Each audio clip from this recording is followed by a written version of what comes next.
Good morning and welcome to my third part of the presentation on acute kidney injury and CRRT.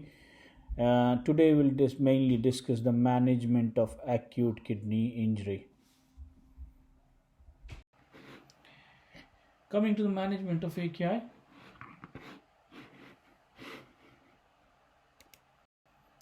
so if you will say if a patient will come to ICU for management of AKI, you have to go for monitoring, resuscitation, treatment of cause, and renal replacement therapy. So for the monitoring point of view, in AKI specifically, there is nothing special of monitors per se, but you have to keep eye on the acid base balance and electrolytes by blood gas, and you have to keep eye on the oxygenation and ventilation of a patient when they are dealing with when we are dealing with the sepsis and AKI mostly, or because of any other reason of AKI. It's quite routine, but sometime if the patient has got severe hypertension, or patient is having low blood pressure, and you don't know how to manage whether it's hypovolemic status or hypervolemic status, then probably you have to go for invasive hemodynamic or semi-invasive hemodynamic monitoring. Resuscitation point of view, as we have discussed already, that depending on the condition, whether it is a pre-renal or renal or post-renal, resuscitation will depend on that. If the patient is hypovolemic, we have to replace fluid, and if it is a condition in which the patient need to decrease preload, we have to go for diuresis. Treatment, of course, as for the pre-renal life, it is easier to say. If it is hypovolemic, give fluid. It's not hypovolemic, probably diuresis in cases of CHF. In renal, it is depends on what is the condition. Like it depends on the type of the cause. Mostly, if it is caused by some rheumatic disorder, probably you will need to give some steroids, but probably after knowing the cause. In all the cases, if you are not able to manage with this conservative management and patient lands to a situation where the conservative management is not working, you have to go for renal replacement therapy.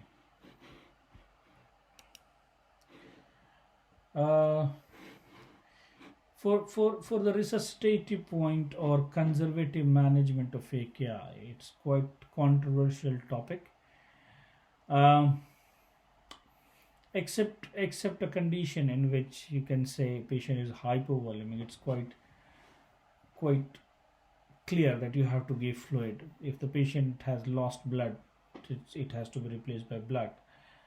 But all other management are quite controversial. For example, diuretic use, it's except for cases of congestive heart failure, the use of diuretics is quite controversial. If somebody has got AKI and you need to give diuretic, in cases of pre-renal, for example, you have given a lots of fluid to fill the vascular compartment, and despite of that, patient is not producing urine now. So a lots of people believe that we can give diuretics. No study support it. Most of the time we use loop diuretics, which are themselves nephrotoxic.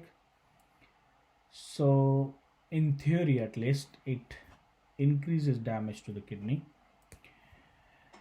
A lot of people use diuretic infusion, sometime in combination with albumin, and their concept is that you can increase the oncotic pressure of the blood by giving albumin, so that the water will be shifted from extravascular compartment to the vascular compartment, and it will increase the renal perfusion, and probably that will uh, improve the urine output. Again, it is not a proven theory, and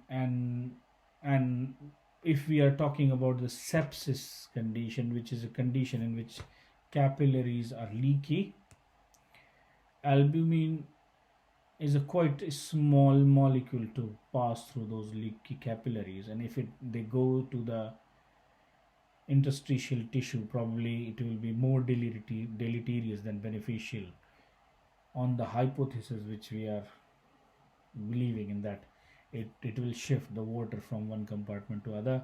So it will be shifting from vascular compartment to extravascular compartment if it is being leaked. And over that, albumin half life in the body is around 6 hours. So it's not a benefit which can be long lasting. But it is a quite debatable topic where we say that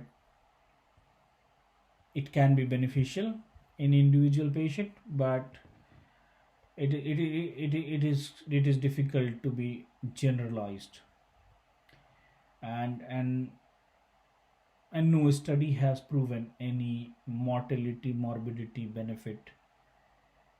And along with that, we don't know whether the use of diuretics or combination of albumin or diuretic infusion increases chances of recovery from AKI. So few studies have been done, but there is no proven benefit. Another old story about dopamine. It is no more recommended. It is probably contraindicated to be used as a diuretic or to be used as a AKI therapy. 15-20 years back, people used to use dopamine to increase the urine output, but it's not. It's no more recommended. It's not beneficial. It doesn't improve anything, so it's not recommended. Sodium bicarbonate treatment is again controversial. It can change the pH of the blood to move towards more physiological number, but it increases the intracellular acidosis, which is more dangerous than extracellular acidosis. So again, it's quite controversial. Sodium carbonate is being used for long time in CKD for conservative management, to support to decrease the frequency of dialysis in CKD patients.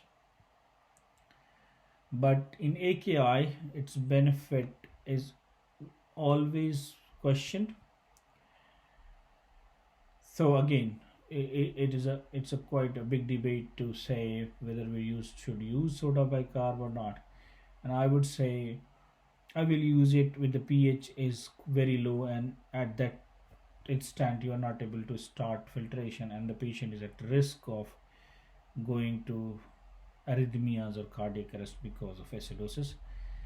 Then I will give sodium bicarbonate to buy time until the dialysis or filtration has been started. So it's good way to buy time when you are trying to arrange or trying to correct the acidosis via dialysis or filtration. But it is definitely not a definitive treatment of AKI, and there is no study which says that it proves AKI or it recovers AKI. Yeah, the next question is quite difficult to say when to cross the road and when to start renal replacement therapy in AKI. Uh, and whole intensive care world is has been divided on early versus late start of renal replacement therapy in cases of AKI, and there is no definition of early or late. How many days you say early? What is the level of creatinine when you will say early? What is the level of creatinine when you will say late? Uh, a lots of proponents of early renal replacement therapy believe that if you keep patient homeostasis intact or acid base balance intact throughout the disease process, the chances that patient will need less vasopressors, less organ support. But at the same time, the proponent of late starting RRT will say that probably use of resources will be too much if we start on early renal replacement therapy.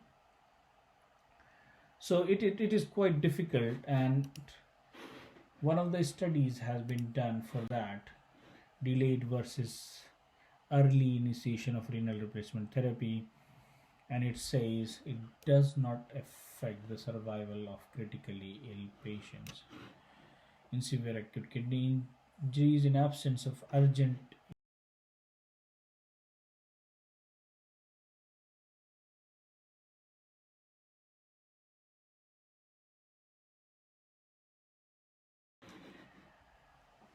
So what is renal replacement therapy? It is replacement of renal function. So what uh, our kidneys do inside our body, if we can do it by some way or other, it's called as renal replacement therapy. So if somebody has got AKI or CKD and his kidney is not working, you have to do it by any means, and that means is called as renal replacement therapy. And if you'll say how we can do renal replacement therapy, so classically it has been divided into three parts. One is definitely if you get a new kidney to somebody by renal transplant, or you do by peritoneal dialysis. So you use the peritoneum of the patient as a filter to cause peritoneal to do peritoneal dialysis, or you filter a patient's blood outside of the body's patient by arteriovenous or venovenous renal replacement therapy, classically by dialysis, and in ICU mostly by filtration continuously renal replacement therapy or CRRT.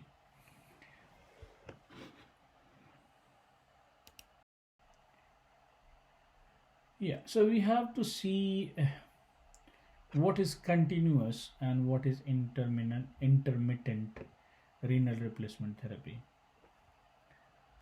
So continuous renal replacement therapy is something which we do in ICU, and it is being done for longer duration continuously, classically around 72 hours in one cycle, while intermittent RRT is something which we do in the dialysis unit or renal unit when they do a dialysis over 4 to 6 hours, 8 hours, something like that, intermittently 3 days a week, 2 days a week depending on the metabolic activity of the patient and requirement.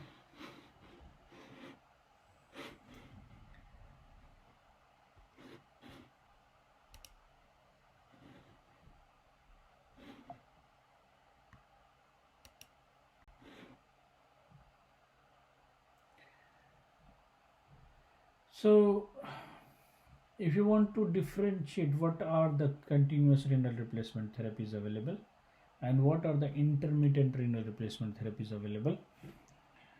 So first, to easy to understand, you will say peritoneal dialysis, again intermittently, usually done on daily basis. In the night, patient goes in the on bed, connect to the peritoneal dialysis machine, sleeps overnight. In the night, it changes fluid, and daytime he will be just collecting all the fluid inside the peritoneum. So it is again intermittent, not being done continuously. Intermittent hemodialysis you will find a lot in the renal unit.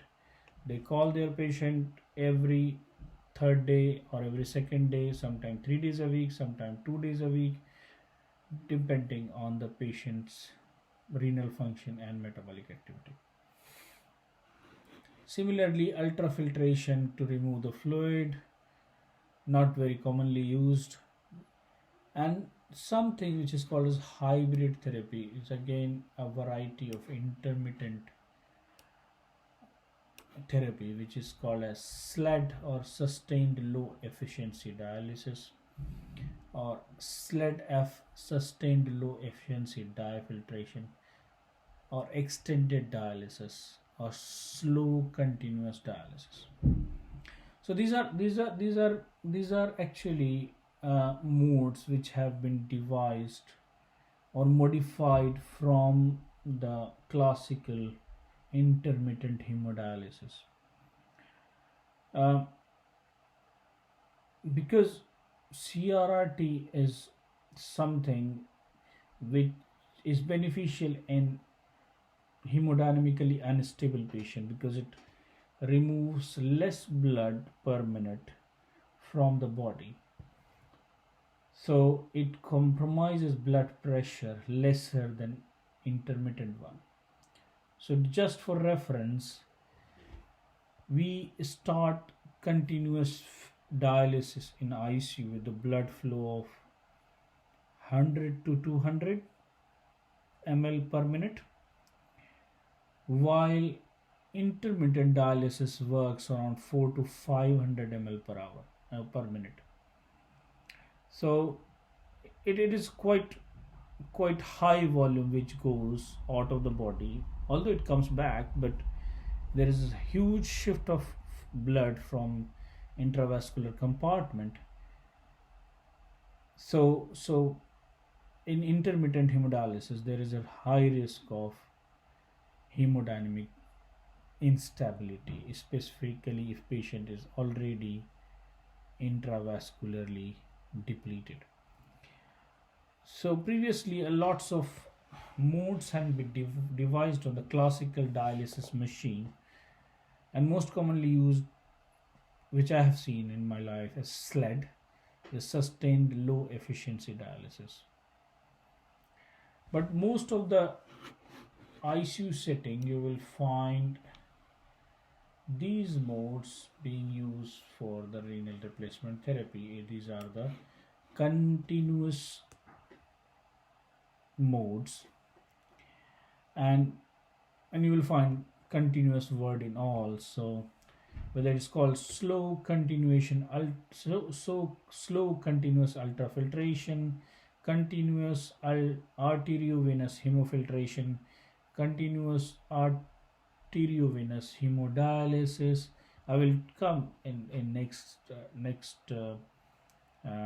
discussion about what are these modes, but you have to say all these are continuous mode of renal replacement therapy, where we hook a patient to the renal replacement machine or CRRT machine, or you say filtration machine, and the patient remain on the on that machine for 48 72 hours, and it may need to repeat again, so it may go to 4 5 days to just continuously clean the blood and return slowly.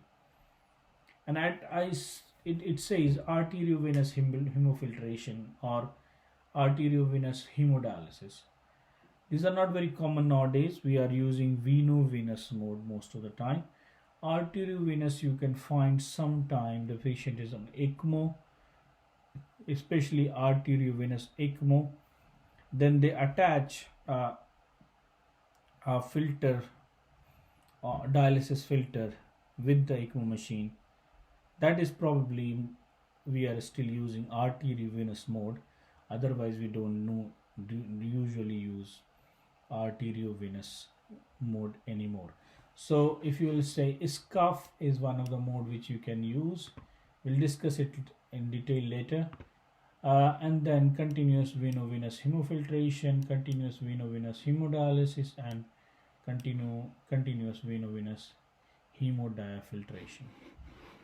So these will be the mode which will be discussed in detail while just touching the intermittent modes.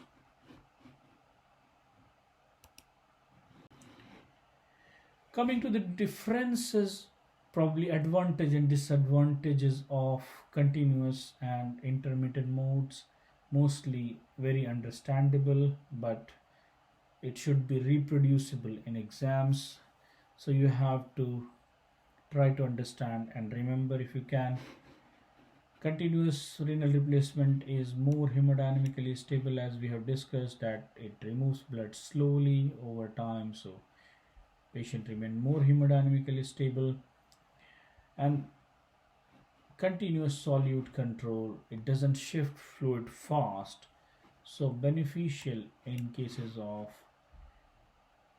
raised ICP or the patient who has a high risk of rising cerebral pressure, developing cerebral edema.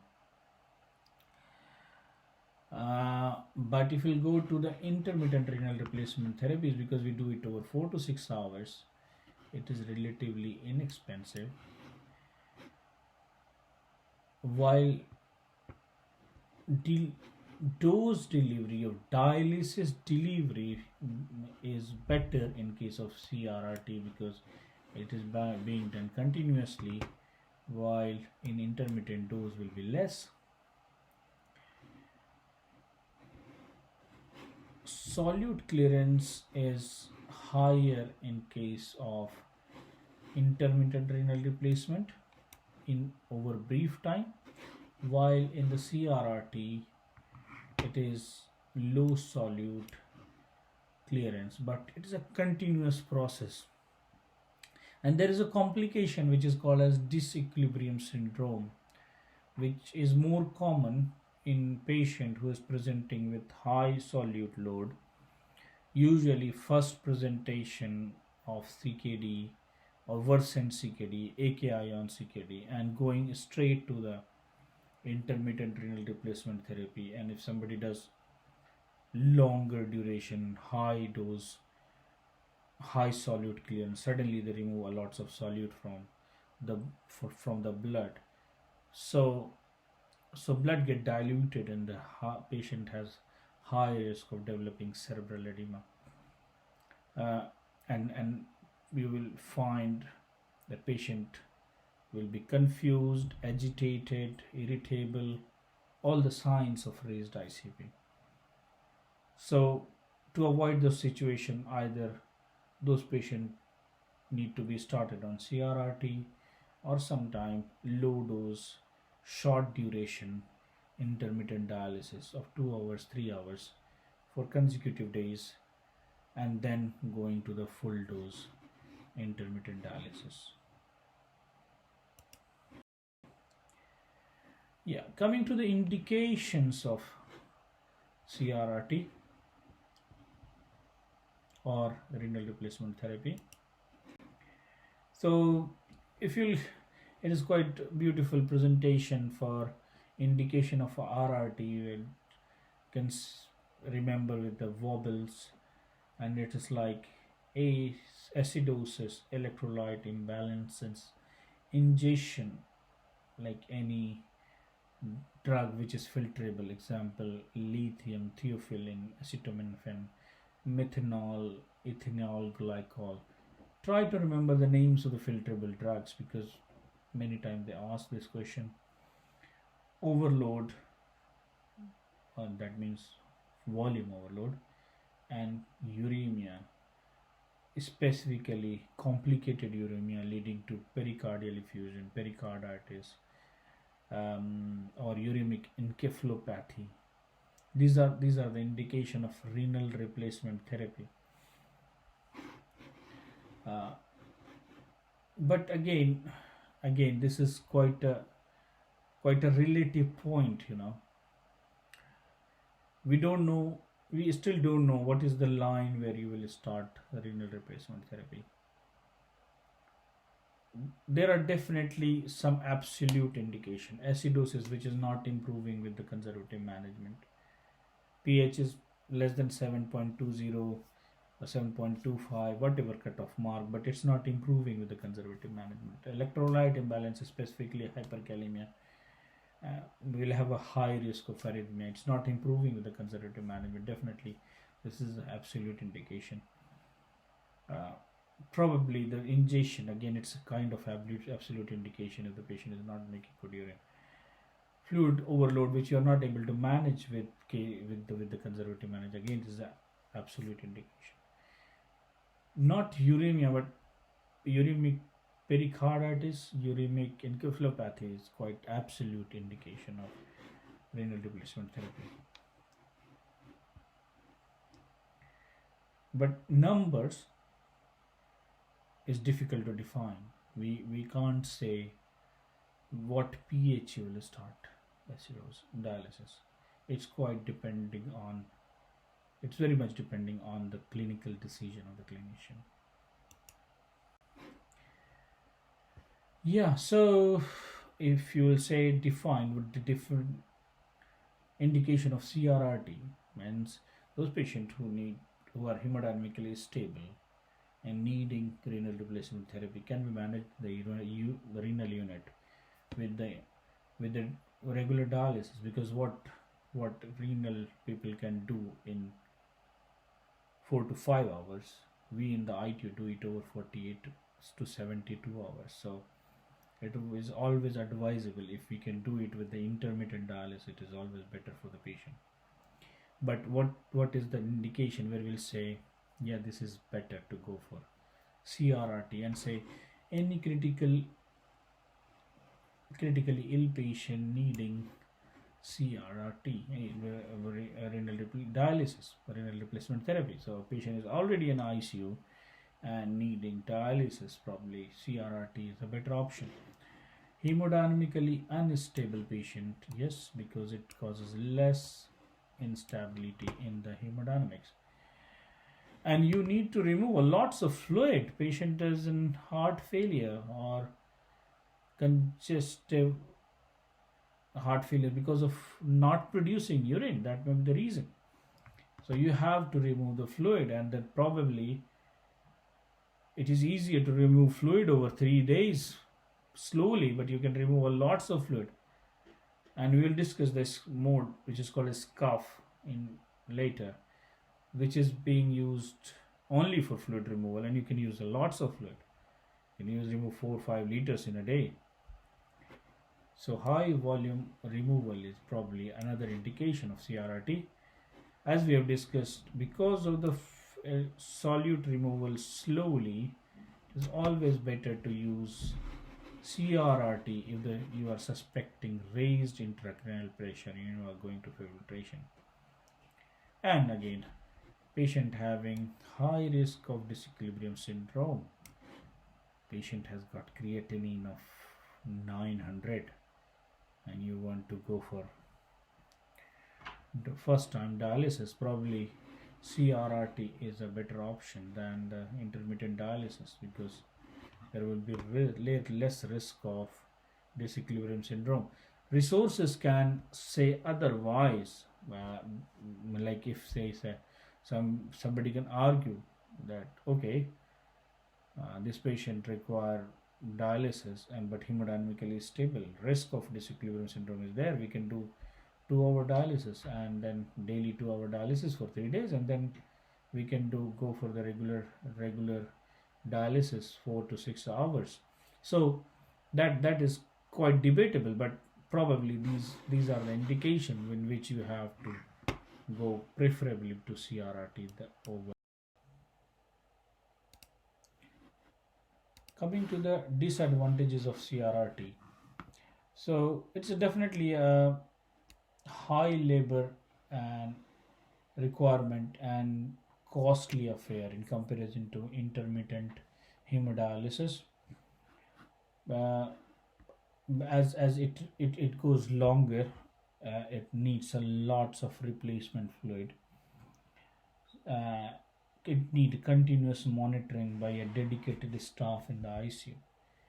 While in case of intermittent dialysis, single staff can manage 3 or 4 patients on dialysis. So definitely, it's high labor and money required for the CRRT. Along with that, it requires long-term relative immobilization of the patient. So if the patient is conscious oriented and you are going to for the CRRT, sometimes it become really difficult to keep patient lie flat for 3 days. They can position themselves. It's quite a relative immobilization, but they can't go out of the bed. It requires continuous anticoagulation to prevent clot formation and filter blockage. Again, there are now we have got citrate filtration, citrate as anticoagulant being used, and these are quite safer to be used for longer duration. But if you are using heparin, that increases a lots of risk of heparin-induced thrombocytopenia, bleeding. So these are the probably this is the one of the another possible complication of CRRT. Another complication is hypothermia, which can develop. Newer machine has temperature regulation, and you can fix the temperature of the blood, so it controls the blood. So the risk of hypothermia is not very common, but it can happen if not monitored appropriately.